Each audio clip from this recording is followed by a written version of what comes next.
Brothers, sisters, and others of all colors. Welcome back to another YouTube video. This time.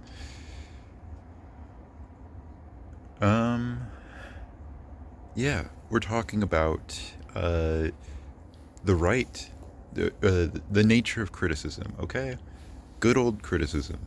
You know, because I'm one of those guys who avoids criticism like the plague. Um, who always argues whenever somebody else has an opposing opinion. That's a joke. Unfortunately, the body cannot tell what is a joke and what is not. But that aside, the thing you guys got to understand is that criticism is a cooperative process. This isn't something you can just force on people. Oh, it's criticism, therefore you have to take it. That's bullshit. That's bullshit. It's bullshit. They're just words. Or it's just text, or however you choose to communicate that criticism. And just because you communicate a criticism doesn't mean that the other person has to accept that that criticism that they gave of you is valid. All right? They don't have to agree with your criticism. Um, they don't have to take that criticism in whatever way you want that criticism to be taken. Um, and if you are like, oh, well, they have to, and because they don't, I have to exert my power over them, then you're lost. I had much stronger words than that. Um, oh, there they are. You're an idiot. Um, yeah. Anyways, so yeah, that's insane. Like, nobody has the right. Nobody has to be forced to take your criticism. Nobody has to fucking be like, oh yeah, well, uh, uh, nobody has to be forced to take your criticism. Nobody has to take your criticism in the way they want, the way you want them to. Nobody has to apply your criticism the moment you give it, or at any moment that you define for that criticism to be taken, because they're their own person and you're your own person. Why don't you take your criticism, motherfucker? You stupid piece of shit. Anyways, man, it's good to be back, isn't it? I'm actually not being pranked by ghost dudes. I'm not. I'm not.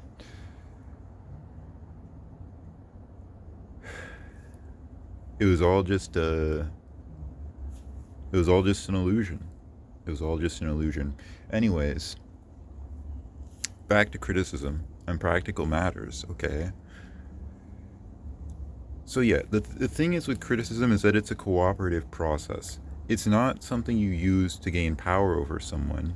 It's something you use out of a sincere desire to see someone grow and gain a greater perspective. It's a way to expand what other people think, okay?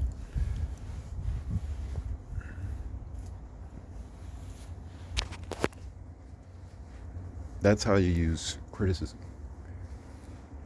And through that expansion, you know, if somebody's mind has been successfully expanded through your criticism, they're going to have some respect for you. They're going to have some appreciation for you.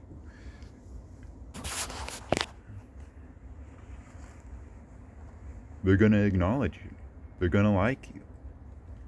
You know, and that's not something to be abused or toyed with. Like, that shit has some crazy consequences that aren't just like, they go so much deeper for that person. You know what I mean? So, like, there are some people who do get accused of just avoiding criticism. But like, the thing is, it's more so that people are more conscious of and willing to go through that go through the process of that, to process that criticism. Now, I will say, speaking as one of those people and therefore one of the representatives of those people, that the way that one deals with that criticism is not always charitable. Sometimes I'm not putting forth my own cooperative impulses. I'm not putting forward my own desire to cooperate, my own willingness to understand the other person's perspective when I am choosing to interact with it. I'm just assuming that the interaction with that criticism and trying to get more details enough. And then being like, oh, well, you know, you didn't take this criticism. Oh, well, you gave this criticism. You're a fucking asshole because your criticism sucks and you can't even explain it. So, yeah, that's kind of a problem. Like, that's an issue. Me doing that sucks. And it's something that I've been working on a little bit here and there. Like, for example, the last time I was working through this was with my therapist, and it was really weird. It was strange. I felt like I was bending my mind backwards to do this. So it's not easy. It's really not easy to do this. But essentially, you're just like, you're looking at what they're saying and you're trying to extrapolate upon what you believe they might think. You're looking inside of yourself for their criticism, basically. And you're doing two things at once. You're looking at how you interpret that.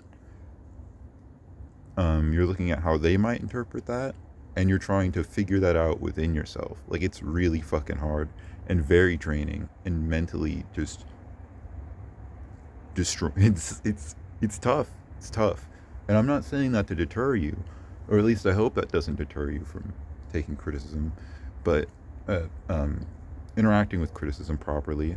And when I say interacting with criticism properly, like, there are just going to be those guys who want to support you and they're willing to work with you and they're willing to offer their criticism, and you trust them and you're like, you know what, I hear what you're saying, I think I can figure it out from here,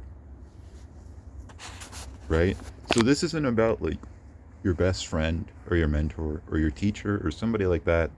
I mean, assuming that that person is, right in the head, a decent person. So when you trust, all right, this isn't about like, I'm not talking about people that you already trust with criticism. I'm talking about people who just kind of like, who you don't exactly trust, um,